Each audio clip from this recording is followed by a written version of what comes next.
அனைவருக்கும் வணக்கம்.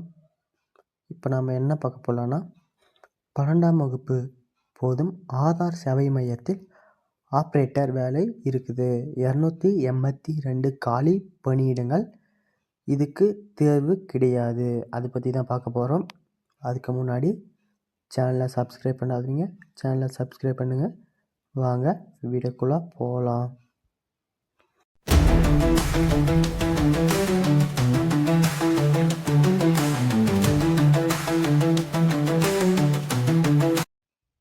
ஃபஸ்ட்டு நாம் என்ன பார்க்கலான்னா, காலி பணியிடங்களை பற்றி தான் பார்க்க போகிறோம். ஆதார் துறை வேலைவாய்ப்பு 2026 பின்வரும் பணியிடங்களுக்கு விண்ணப்பங்களை வரவேற்கப்படுகின்றன. என்னென்னா, ஆதார் மேற்பார்வையாளர் ஆப்ரேட்டர் 282 காலியிடங்கள் இருக்குது. இது மாநில வாரியாக காலியிட விவரங்கள். ஆந்திர பிரதேசம் 4 vacancy, Assam 3 vacancy, Ladakh 1 vacancy, Bihar 4 vacancy, Chandigarh 1 vacancy, Chhattisgarh 8 vacancy, Goa 6 vacancy, Gujarat 10 vacancy, Haryana 7 vacancy, Jammu Kashmir 9 vacancy, Jharkhand 7 vacancy, Karnataka 10 vacancy, Kerala 11 vacancy, மத்திய பிரதேசம் 28 vacancy, Maharashtra 20 vacancy, Nagaland 1 vacancy, Odisha 2 vacancy, Puducherry 1 vacancy, Punjab 12 vacancy, Rajasthan 4 vacancy, Sikkim 1 vacancy, தமிழ்நாட்டில் 3 vacancy, Telangana 11 vacancy, Tripura 1 vacancy, Uttar Pradesh 23 vacancy, Uttarakhand 3 vacancy, மேற்கு வங்காளம் 5 vacancy, Meghalaya 1 vacancy. District level man power அதில் 98 vacancy இருக்குது. மொத்தம் 282 vacancy.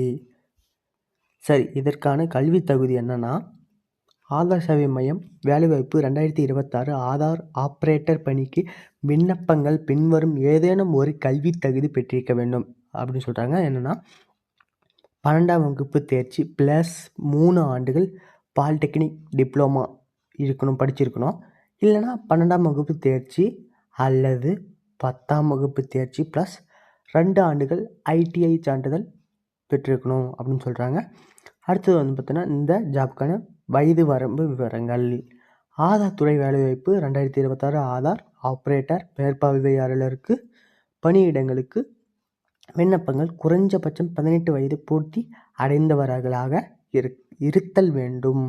சரி, இந்த வேக்கன்சியோட சம்பள விவரங்கள். ஆதார் சேவை மையம் வேலைவாய்ப்பு 2026 ஆதார் ஆப்ரேட்டர் பணிக்கு தேர்வாகும் விண்ணப்பங்களுக்கு தோராயமாக 15,000 சம்பளம் வழங்கப்பட உள்ளது. சம்பள விவரங்கள் குறித்து மேலும் விவரங்கள் தெரிந்து கொள்ள கீழே உள்ள அதிகார அறிவிப்பை பார்க்கவும் சொல்கிறாங்க. அடுத்தது தேர்வு செயல்படும் முறை. ஆதார் சேவை மையம் ஆதார் ஆப்ரேட்டர் மேற்பார்வையாளர் பணிக்கு தகுதியான விண்ணப்பதாரர்கள் நேர்காணல் மற்றும் ஆவண சரிபார்ப்பு ஆகியவற்றை பொறுத்து தேர்வு செய்யப்படுவார்கள். மேலும் விவரங்களுக்கு அதிகாரப்பூர்வ அறிவிப்பை பார்க்கணும்னு சொல்கிறாங்க. அடுத்தது பார்த்திங்கன்னா, விண்ணப்ப கட்டணம் இதுக்கு இல்லை, யாருக்குமே இல்லைன்னு சொல்கிறாங்க. அடுத்தது பார்த்தா, இதில் பார்த்திங்கன்னா, ஆதார் துறை வேலைவாய்ப்பு பணி தகுதியும் விரும்பும் உள்ள விண்ணப்பதாரர்கள் அதிகாரப்பூர்வ அறிவிப்பில் குறிப்பிட்ட தேவையான ஆவணத்துடன் அனைத்தையும் 27/12/2025 முதல் 31/1/2026 தேதிக்குள்ள இணையதளத்தில் சென்று ஆன்லைன் மூலம் விண்ணப்பங்களை சமர்ப்பிக்க வேண்டும். மேலும் ஏதேனும் சந்தேகம் இருந்தால் கீழே உள்ள அதிகார அறிவிப்பை பார்க்கவும் அப்படின்னு சொல்கிறாங்க. ஜாபுக்கான நீங்கள் அப்ளை பண்ணணும் என்றால் டிஸ்கிரிப்ஷனில் லிங்க் தந்திருக்கேன், போய் அப்ளை பண்ணுங்கள். இது மாதிரி மேலும் வீடியோகளுக்கு இந்த சேனலை சப்ஸ்கிரைப் பண்ணுங்கள். நன்றி.